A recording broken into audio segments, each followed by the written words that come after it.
Hello and welcome to CVR News Network. You're watching Inside News and I'm Sandeep.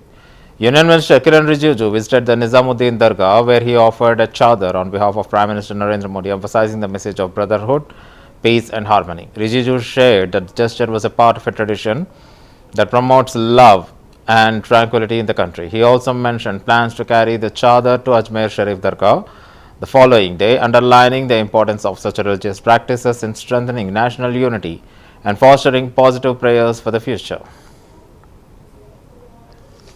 भविष्य के लिए और प्रधानमंत्री जी का संदेश है जो मोहब्बत का पैगाम है, भाईचारा का, इस संदेश को लेकर के हम जा रहे हैं और हमारे देश में अमन चैन हो, भविष्य अच्छा हो, शांति हो, मिल के रहे हम, ये संदेश को लेकर के जा रहे हैं। और बहुत पुराना हमारा परंपरा है हमारे देश का, इसलिए आज हम लोग यहाँ निजामुद्दीन के बाद प्रधानमंत्री जी का चादर को लेकर के कल अजमेर शरीफ दरगाह में कल सुबह 11 बजे हम चढ़ाएंगे।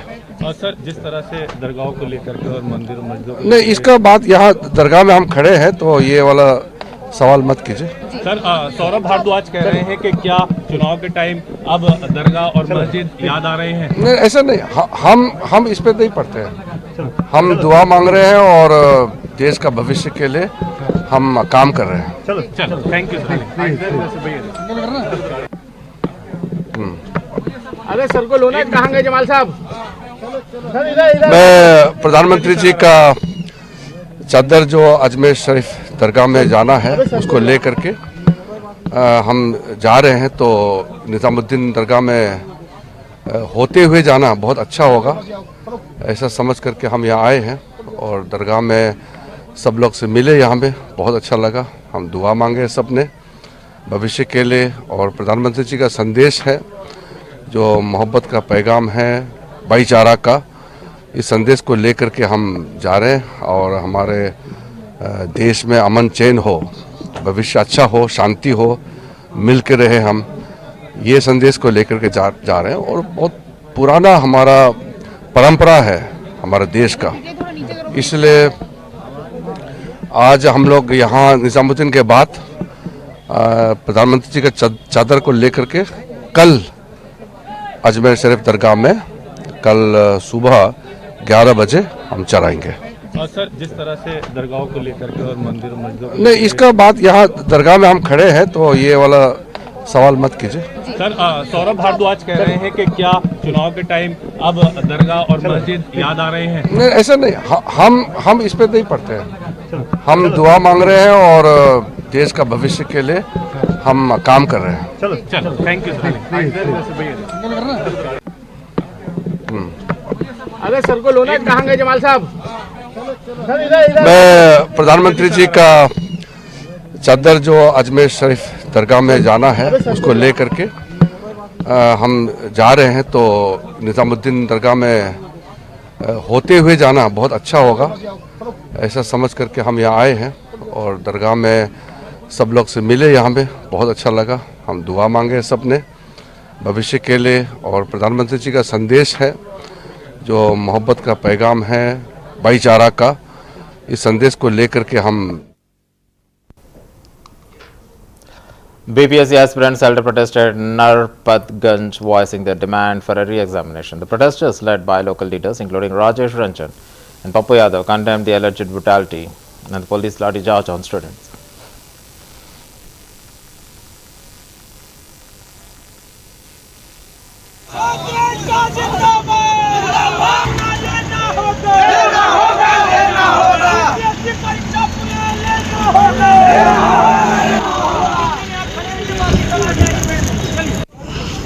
राजेश रंजन और पप्पू यादव जी के दिशा निर्देश पर जो बीपीएससी के छात्रों पर बर्बरता और लाठीचार्ज की जा रही है, हम तमाम लोगों से ये मांग करते हैं कि छात्रों को पुनः एग्जाम कराने की मांग पूरे एक सेंटर 2 सेंटर पर नहीं, ये एक सेंटर पर पुनः एग्जाम कराने का क्या अर्थ है?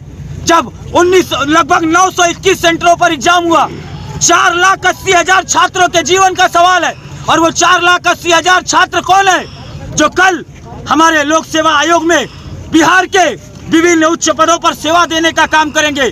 जो निर्माण करेंगे इस बिहार के आने वाले कल के बेहतर कल का, उसके साथ जो अन्याय होने का काम कर रहा है, उसके साथ जो अन्याय किया जा रहा है, उस अन्याय के खिलाफ हम सब नरपतगंज के NH57 पर यहाँ ब्लॉक चौक थाना चौक के सामने अपने आह्वान, सांसद जी के आह्वान को पूरा करते हुए अपने विरोध प्रदर्शन करते हुए NH57 का चक्का जाम किए और आदरणीय सांसद जी के दिशा निर्देश अनुसार और उन छात्रों को समर्पित हमारा यह संघर्ष, यहाँ से ये आवाज वहां तक उनके हितों में, उनके लिए और उनकी आवाज को बुलंद करने का जो आवाज है हम देने का काम करें। BPSC एग्जाम पुनः लेना होगा।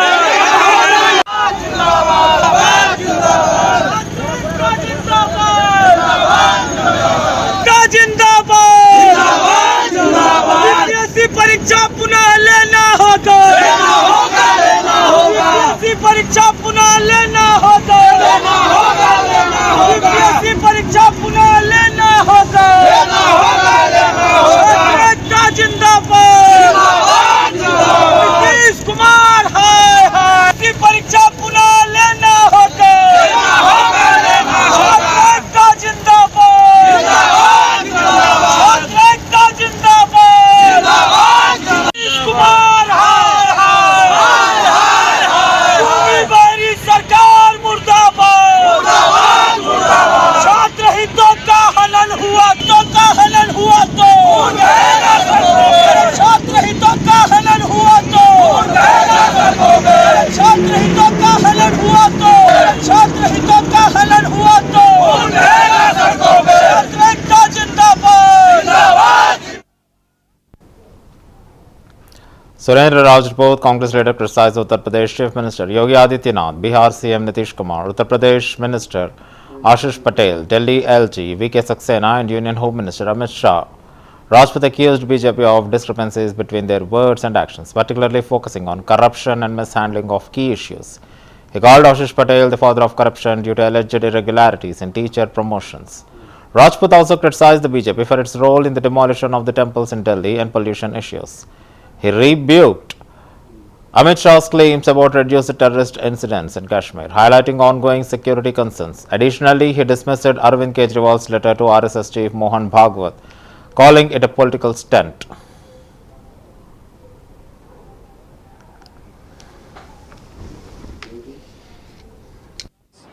और उत्तर प्रदेश की सरकार अपनी एजेंसियों के द्वारा सबके धर्म स्थलों को और सबकी खुदाई का काम करती है। उत्तर प्रदेश की सरकार तमाम तरीके की चीजों में विभेद पैदा करती है। उत्तर प्रदेश की सरकार और उनके लोग भ्रष्टाचार में लिप्त रहते हैं। क्या प्रधानमंत्री ने ये नारा दिया था कि सबका साथ और सबका भ्रष्टाचार, जैसे आशीष पटेल कर रहे हैं? प्रधानमंत्री ने जो बात कही, प्रधानमंत्री स्वयं उस पर कायम नहीं रहते हैं, क्योंकि जब भी वो बात करते हैं तो मंच से कहते हैं कि इसका मंगलसूत्र छिन जाएगा, उसकी भैंस छिन जाएगी। क्या ये सबका साथ सबका विकास है? भारतीय जनता पार्टी वालों, कथनी और करनी में अंतर मत कीजिए। देखिए, भारतीय जनता पार्टी और उनके मीडिया के साथी कहीं ना कहीं नीतीश कुमार को डिमीन करने की कोशिश कर रहे हैं, क्योंकि भारतीय जनता पार्टी के लोग लगातार नीतीश कुमार के ऊपर हमलावर हैं। इधर से नहीं तो उधर से नीतीश कुमार किससे मिले, क्या हुआ? उनके उप मुख्यमंत्री कह रहे हैं कि इस बिहार में सीएम जो है वो भारतीय जनता पार्टी का होगा। तो ये सारी के सारे बातें जो है मीडिया को दिखानी चाहिए। अब नीतीश कुमार क्या करेंगे, ये नीतीश कुमार जी का फैसला है। राहुल जी क्या नाम, लालू जी ने किस परिप्रेक्ष्य में कहा है, लालू जी का सोचना है। लेकिन भारतीय जनता पार्टी और उनका मीडिया नीतीश कुमार को जिस तरीके से बदनाम कर रहा है, उससे तो स्पष्ट हो रहा है कि भारतीय जनता पार्टी जनता दल यूनाइटेड में पे पूरा कब्जा चाहती है और कोई भी किसी भी दल का नेता अपने दल पर कब्जा होने नहीं देगा, ऐसा हमारा मानना है। वो एसटीएफ पे थोड़ी सवाल खड़े कर रहे हैं। एसटीएफ के जरिए वो योगी आदित्यनाथ जी पर सवाल सीधे कर रहे हैं, क्योंकि गृह मंत्री योगी जी हैं और गृह मंत्रालय के अंदर में ही एसटीएफ आती है। तो सीधी सीधी बात करें ना आशीष पटेल। आशीष पटेल भ्रष्टाचार के जनक के रूप में बन गए हैं और पूरा भारतीय जनता पार्टी का मंत्रिमंडल कहीं न Olympic medalist wrestler Raman Sherawat expressed his joy upon receiving prestigious Arjuna Award, calling it every athlete's dream. He shared that the recognition motivates, continue him working hard and set the sights on the Khel Ratna in the future. He said that he is getting so much respect from the country, it gives me a lot of encouragement, Sherawat said. He added that this ultimate goal is to win a gold medal at 2028 Olympics. यह बहुत सम्मान की बात है कि भैया एक player का सपना होता है भाई उसका मेडल आए, उसको अवार्ड मिले। तो हमारा भी यही सपना था भाई हमें भी अर्जुन अवार्ड मिले, खेल रत्न आगे मेहनत करेंगे तो आगे मिलेगा। तो बस अरे बहुत खुशी हो रही है इन्हें। बिल्कुल। और मतलब कि ये कैसे देखेंगे अपने सफर को, जब आपने खेलना शुरू किया फिर उसके बाद आप देश के लिए ओलंपिक में गए और आपने पूरे देश का जो कार्यभार था एक तरह से आपके ऊपर था, क्योंकि आप एकमात्र पुरुष पहलवान थे जो गए और इतना भी कुछ हो चुका था कि लोग बोल रहे थे इस बार कुश्ती मेडल आएगा नहीं। तो सारा कुछ होने के बावजूद भी आप मेडल लाए और अब उसका आपको मेहनत का सारा फल मिल रहा है अर्जुन पुरस्कार के रूप में। तो कैसा देख के लग रहा है? देखो आप उसकी कह रहे हैं कि भाई वो बहुत प्रेशर था, तो ये तो सही बात है भाई, वाकई में बहुत प्रेशर था कि भाई हर बार वो रेसलिंग से मेडल की उम्मीद है, मेडल भी दे रहे हैं हर एक बार, हर एक ओलंपिक में मेडल है। 8 के बाद तो ऐसा कोई ओलंपिक ही नहीं होगा जिसमें रेसलिंग में मेडल नहीं दिया होगा। तो कम था, लेकिन फिर बाद में जो कुश्ती है जो ओलंपिक में भी हुआ कि वो वेट नहीं आया, 1-2 प्लेयर मतलब वैसे भी हार गए काफी नजदीकी मुकाबले से। तो मेरा तो वैसे भी लास्ट में था, तो मेरा ऊपर ज्यादा भाई वो था भाई तूने तो मैं करना ही पड़ेगा कुश्ती के लिए मेडल। तो अपना बस फिर तो यही सोच रहे थे भाई ज्यादा प्रेशर भी नहीं लेने का, अपना 100% देना, हार जीत तो बस बाद की बात है। वो भी हमारे गुरुजी ने समझाई थी, फोन किया आया था कि भाई तू ज्यादा प्रेशर मत लेना, बस नॉर्मली खेलना अवार्ड के लिए। अभी जब अब खबर मिली आपको अवार्ड मिला तो कितने खुश हुए आप? और आप मैंने देखा कि आप मेहनत भी बहुत कर रहे थे प्रैक्टिस पे, तो उस हिसाब से कैसा रहा? जब आपने सुना तब कितनी खुशी मिली आपको? ये खुशी तो सबको मिलेगी, जिसको भी जिस अवार्ड की किसी को मिलेगा उसको पता चलेगा भाई तूने आज ये अभी अवार्ड मिलने वाला है, तो सबको खुशी हुई। हमें भी भाई खुशी हुई है कि भाई अब जो हमारी मेहनत थी वो सफल हुई, तो अब आगे और मेहनत करेंगे भाई ये और देश के लिए मेडल जीतने के लिए। देखो मोटिवेट तो करता बहुत ज्यादा करता है भाई, मेडल लेके आए हैं तो अवार्ड भी दे रहे हैं, देश इतना मान सम्मान दे रहा है, पीएम सर भी बहुत मदद कर, मतलब हर एक सब खेल की उससे काफी वो। तो मैं वही पूछूंगा अगला लक्ष्य क्या है आपका? अगला लक्ष्य जो हर एक लक्ष्य हमारा मतलब हर एक महीने के बाद टूर्नामेंट है, और जो मेन लक्ष्य है 2028 का गोल्ड का मेन लक्ष्य है। तो वैसे तो हमारे एक टूर्नामेंट को ही अपना लक्ष्य समझ के चलते हैं, हाँ भाई अगर इसमें भी गोल्ड देंगे, इसमें भी बहुत अच्छा करेंगे, तो हर एक को सीरियस लेके चलना पड़ता है कंपटीशन को। देखो पहले करते थे, अब तो उससे भी ज्यादा करने लग गए भाई। अब देशवासियों की इतनी उम्मीद भी हो गई है कि भाई ये कर सकता है, देश के लिए गोल्ड ला सकता है। तो पहले तो मतलब इतना वो भी नहीं था कि भाई हार जाते थे तो किसी को पता भी नहीं चलता था कि भाई आज ये हार गया कहीं। अब तो थोड़ा वो भी हो कि भाई हार जीत भी मायने रखती है भाई, पर हार जीत तो एक खेल का हिस्सा है। तो हारेंगे, कोई पहले भी हारते थे, अभी भी कोई दिक्कत नहीं, अभी हारेंगे तो और भी सीखेंगे, पर मेन टारगेट है 2028 का ओलंपिक का गोल्ड, वो जरूर लेके आएंगे देश के लिए। तो पहले तो धन्यवाद। देखो ये बहुत सम्मान की बात है कि भैया एक प्लेयर का सपना होता है भाई उसका मेडल आए, उसको अवार्ड मिले। तो हमारा भी यही सपना था भाई हमें भी अर्जुन अवार्ड मिले, खेल रत्न आगे मेहनत करेंगे तो आगे मिलेगा। तो बस अरे बहुत खुशी हो रही है इन्हें। बिल्कुल। और मतलब कि ये कैसे देखेंगे अपने सफर? Paralympic silver medalist in shot put Sachin Sarjirao Khilari expressed his happiness upon receiving the Arjuna Award, calling it a well-deserved recognition for every athlete's hard work. He described the award as a symbol of acknowledgement and reward for his dedicated efforts. He said that he is feeling very happy and every player needs a token of appreciation, and this is it. He said that he feels like he is getting the fruit of the efforts and have put. Khilari said. मैं F46 category में shot put throw करता हूँ और मुझे अभी जो para Olympic हुआ उसमें सिल्वर मेडल मिला था, और मुझे लगता है कि उसी का फल मुझे अभी मिला है कि जो भी हमारे मतलब यूथ अफेयर्स और स्पोर्ट्स डिपार्टमेंट ने मुझे अभी जो अर्जुन अवार्ड डिक्लेयर किया है 2024 का, तो मुझे लगता है कि मैंने जो भी इतना मेहनत किया हो उसका फल मुझे अभी मिला है। और ये लेके मतलब अभी जो डिक्लेयर आज हुआ, मैं और मेरे घर वाले और मेरे सब चाहने वाले, मेरे गुरु जो जिन्होंने मुझे सिखाया, सब में खुशी का माहौल है, सब लोग बहुत खुश हैं। तो मैं थैंक यू कहना चाहता हूँ कि मुझे ये अवार्ड डिक्लेयर किया। मुझे लगता है कि हर खिलाड़ी को टोकन ऑफ अप्रिसिएशन चाहिए होता है कि इतना हम मेहनत करते हैं। मैं 2007 से खेल रहा हूँ, प्रैक्टिस कर रहा हूँ और अब मुझे जाके ये अवार्ड मिल रहा है, तो मुझे बहुत खुशी हो रही है। और ये अवार्ड लेके मुझे लगता है कि आने वाले जो भी लोग हैं, जो मेरे जूनियर्स हैं या जो भी हमारे महाराष्ट्र के या पूरे इंडिया के जो भी थ्रोवर्स हैं, मुझे देखते हैं, मुझे फॉलो करते हैं, मुझे लगता है कि उनको भी बहुत इससे प्रेरणा मिलेगी। मुझे लगता है कि जब मैं खेलता था तब मैं भी देखता था, हर बार मैं सुनता था या पेपर या डिजिटल मीडिया में देखता था ऐसे न्यूज की इनको अवार्ड मिला, इनको अर्जुन अवार्ड मिला, इनको खेल रत्न मिला। और फर्स्ट टाइम मुझे मेरा नाम उसमें आया कि मुझे ये अर्जुन अवार्ड डिक्लेयर हुआ, तो मैं भी बहुत खुश हूँ। तो मुझे लगता है कि हर खिलाड़ी ऐसे प्रेरित होता है कि उसको जब अवार्ड मिलता है। अवार्ड ये बहुत जरूरी होता है प्लेयर के जिंदगी में, क्योंकि हम रोज प्रैक्टिस करते हैं। दिन में हमें 8 घंटे प्रैक्टिस करना होता है, हम सुबह शाम प्रैक्टिस करते हैं, साल भर प्रैक्टिस करते हैं। और इस मतलब जो भी मेहनत होता है, हमें इंजुरीज होती है, हमें पेन होता है बॉडी में, उसका प्लानिंग करना होता है, हमें डिसिप्लिन में बहुत ज्यादा रहना होता है।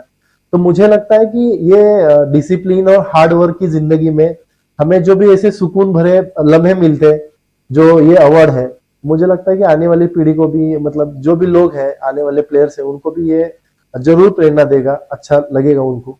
बहुत खुश है सब लोग, क्योंकि घर में जैसे ओलंपिक का मेडल मुझे मिला, तो सांगली में जो हमारा गांव है, हम मेरे पिताजी फार्मर थे, और अभी मेरे घर में मेरे बहनें हैं, मेरा भाई है, मेरे माँ 1994 में चली गई, पिताजी भी अभी 2023 में चले गए। लेकिन जो भी हमारा ज्वाइंट फैमिली का जो भी परिवार है, सब भाई है, बहुत खुश है। और ये उपलब्धि बहुत बड़ी है हमारे परिवार के लिए। ये अर्जुन अवार्ड सच में, मतलब उनमें इतनी खुशी का माहौल है, सब लोग उनको मिल रहे हैं, फोन कर रहे हैं। और मुझे भी सब लोगों से, मतलब हर तरफ स्पोर्ट्स से ही नहीं बल्कि सब जगह से फोन आ रहे हैं और लोग आशीर्वाद दे रहे हैं, शुभकामनाएं दे रहे हैं। मुझे अच्छा लग रहा है। मैं F46 कैटेगरी में shot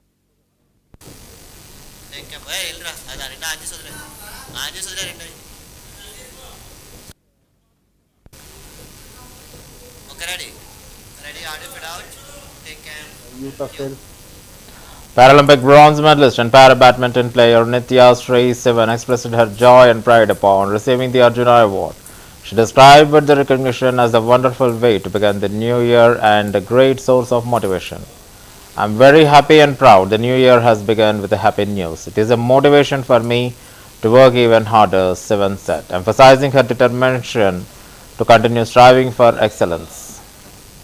Since the time I saw the news, I was feeling very happy and proud, as this new year is beginning with a happy news, and this is a motivation for me to continue this whole year, like to perform well in all tournaments. I think we have Asian Championship soon, so need to perform in every tournament and including Asian Championship. And I have always wanted to make my father proud, and now I'm gifting him each and every victories to him. And I take these medals, I take these awards as just like a gift to me of my hard work, and every day, like getting up in the early morning and training since like morning to evening, and then rest. So every day this continues, and it's not that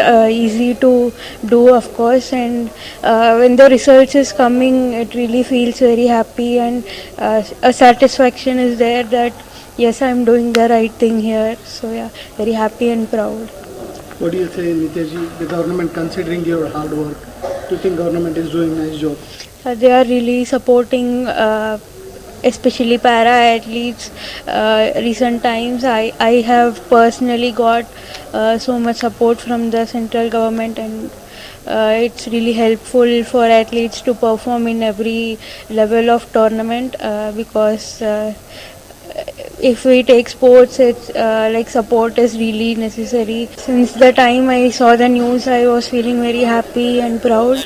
As this new year is beginning with a happy news, and this is a motivation for me. Supporters of the independent MP from Purnia, Pappu Yadav, staged a protest by blocking a railway track, causing significant disruption to the train services in the region. Visuals from the site showcased a large crowd holding placards and shouting slogans, demanding action on their grievances. DSP Anu Kumari addressed the situation, stating that the efforts were underway to restore the order and ensure the public safety.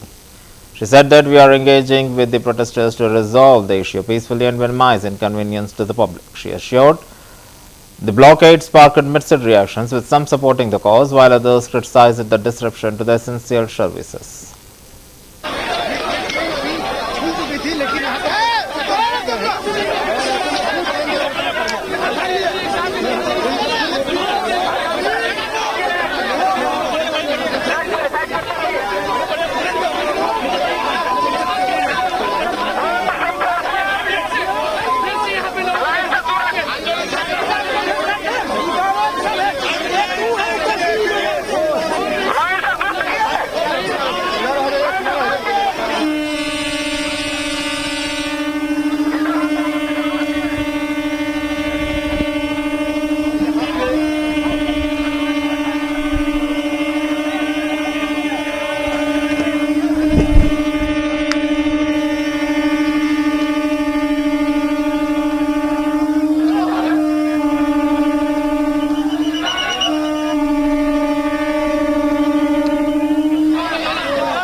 और यहाँ अनु कुमारी और सभी को फिलहाल यहाँ हटाने की कार्रवाई की जा रही है।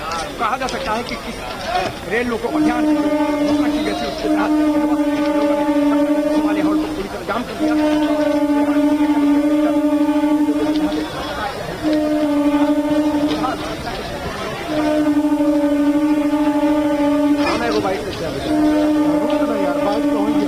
अधिकारी अधिकारी अधिकारी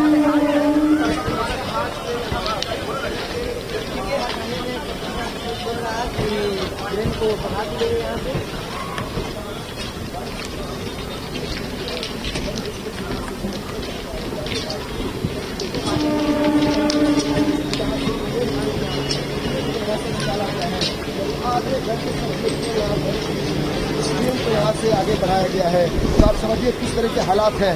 एक तरफ सड़क पे वहाँ पे आर्म्ड वेंचर पर प्रशांत किशोर बैठे हैं। Former Deputy Chairman of the Planning Commission, Montek Singh Ahluwalia, highlighted critical issues impacting the India's economic growth, including the infrastructure deficiencies, regulatory hurdles, and cross-subsidy practices in sectors like electricity. He stressed the need for the second-generation reforms to address complex challenges, building on the transformative changes initiated in 91. Reflecting on Dr. Manmohan Singh's tenure as Finance Minister and Prime Minister, Ahluwalia credited him for pioneering economic reforms and managing a coalition government effectively. He also lauded Indo-US civil nuclear deal as a strategic achievement that bolstered India's technological and military ties with the US. On the recent reforms like the IBC, he acknowledged its value but called for refinement, particularly in resolving public sector bank inefficiencies and enabling a more robust bankruptcy framework. To United States, and we need to know why that's wrong, why that's happening. Some of it could be due to lack of infrastructure. Our roads are bad, traffic moves slowly. Some of this is being taken care of. But I think there's a lot more. I mean, on procedures, for example, you know, Indian manufacturers are subject to procedures which create huge uncertainty and huge difficulty in doing business. Most of these are really with the state governments. They're not central government procedures. I think Manish Sabharwal or someone had done a study that there are 20,000 possible violations of industrial and other acts which actually could send you to jail. And these are always used for harassment. They had recommended that we should decriminalize most of them. Now, what we have done is decriminalize a very small part. So there's a huge agenda there that needs to be followed. So I think if you make a list of what is needed, you will find there are many things we need to do. Let me give you another example. We subsidize electricity to farmers. We subsidize electricity to ordinary people. The loss on that is borne by industry. So electricity for industry becomes more expensive. So that basically makes industry more uncompetitive. Now, we should make up our mind. If you want, there's no point in doing that and then giving subsidies in order to offset it. I think we should get rid of these cross subsidies. If we want to subsidize a particular group.